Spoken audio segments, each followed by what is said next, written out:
as a person who's just curious, you want to get all the options. I mean, if you look at data, I don't know if you've seen the stock. If you want to pull up the stock, Rob, when you think about Boeing, just earlier this year in the month of January, if you go to Boeing stock, you go to December, you would notice in December, the stock was at around 267, okay, 52. It goes 6 months behind, goes 6 months, 6M, Rob, right there. Yeah, so all the way right there in the middle, you'll notice the stock hit about 267 right there.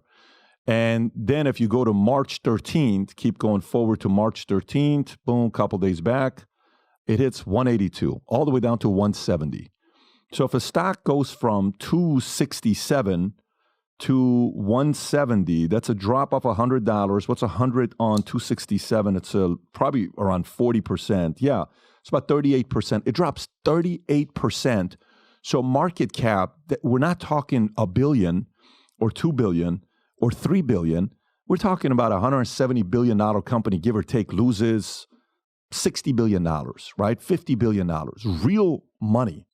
And to some people who already don't trust some of these organizations, especially how loose they've been, where they interview a guy, that they interviewed a bunch of the engineers. I don't know if you have that video, Rob, where they're interviewing the people that are working there, and they're saying, hey, would you fly Boeing plane? Oh, hell no. Would you fly? No. Would you fly? No. We're no longer responsible that we used to be. Would you do this? Would you do that? Would you do that? I mean, it's just people at the, if you can play this clip, employees are saying, this is the kind of stuff the average person, Robert, sees. And they want to sit there and they say, okay, there's no foul play. It's just regular things that's going on. You know, Robert, John was probably under so much pressure that he took his life because of the challenges he was facing. That's probably what it is. And I'm willing to bet 90% of people, 80% of people are probably going to roll with that story and say, okay, maybe that's what it is. But when you're a whistleblower, we know a lot of whistleblowers. Some of them don't live in America anymore. Some of them live in Russia. Some of them live in different places because they just don't feel safe being here, and they feel more protected on enemy territory than here. Did John at all, when you would speak to him, did he ever express the fear for his life? Like, would he ever say, Robert, I'm worried. Do I need security? Do I need to do this? Did he feel worried that something could happen to him? He never expressed that to me. And the type of person John was is, I think if he was afraid, he wouldn't show it. I mean, he always put on a happy face, really, for the most part, or tried to be positive. That's the type of person he was. So he's never expressed that to me. It's interesting that you showed that footage because when that came out, I guess the question was, what did Boeing do when they saw that? When they heard their own people saying that they could never fly on a 787. What John said was, when he was at Everett, he and everybody who worked there, they were proud of that plane. They wouldn't hesitate to fly on that plane. And it was, a matter of pride for them. But in Charleston, I mean, what was in that video is, I've heard that from, I can't tell you the number of people who I heard that from, because they knew that the processes and procedures were not being followed. They knew that shortcuts were being taken. And they also knew that if they complained about it, they were going to get fired. And what they were told there by the managers is that you better stop complaining because there are 1,000 people outside the gate wanting your job. And that's just a fact that was going on. And management ignored it. And, the management should have been, they should have saw that as a huge red flag. And they should have taken action to determine, is that true? And what are we going to do about it? Because that's unsatisfactory. So the flying public does need to have faith that the plane that they're flying on was built properly and built correctly. And if they don't have that faith, then they're going to make their decisions on what planes to fly on.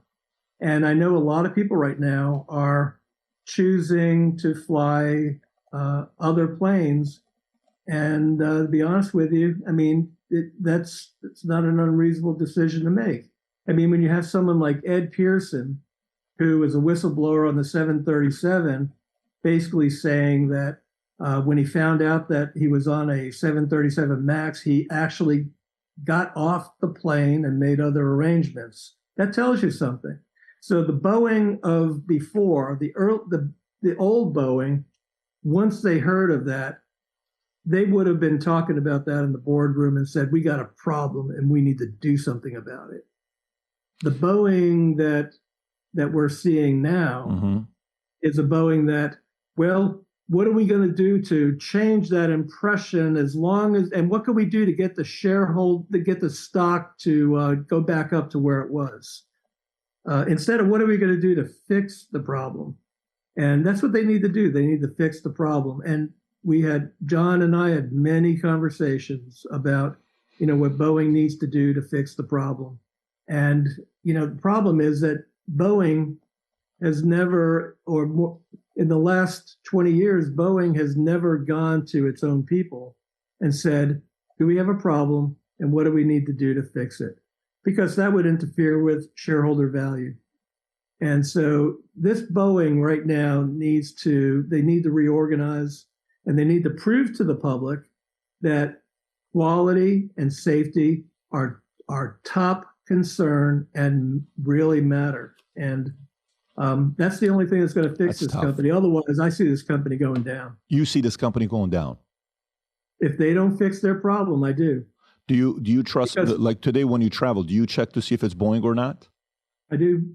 And do you travel Boeing? Well, there are times when I have to. Do you do it do you have like a backpack with a chute in it, or just to kind of feel safe, or no, you just trust them? Let's put it this way. I'm not comfortable. I have not flown on a MAX. Would I fly on a MAX? I might. I mean, it depends on what the options are.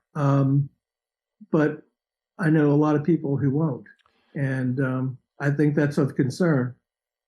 Yeah, there's no question. And obviously, when you look at the numbers right now with the departing CEO, Dave Calhoun, who is going to be getting a $24 million payday. And if the stock comes back, I think another 37% with the new CEO, he'll get another $45.5 million payday, which is creating a comp plan that he at least works with the new CEO and is willing to accommodate. I can no longer remain in today's Democratic Party. Tulsi Gabbard says she is no longer a Democrat. A potential Tulsi Gabbard VP. Where we are being told that we just have to comply and go along with whatever they say. American people are smarter than this. However, we must remain vigilant to recognize their propaganda for what it is, pure lie. Unfortunately, we live in a time where free speech is under attack. Whatever they say goes, and we have to just follow. And the people who suffered under your reign as prosecutor, you owe them an apology. Taking on Kamala Harris on a debate stage before, I would look forward to doing that again. So if you like this clip and you want to watch another one, click right here. And if you want to watch the entire podcast, click right here.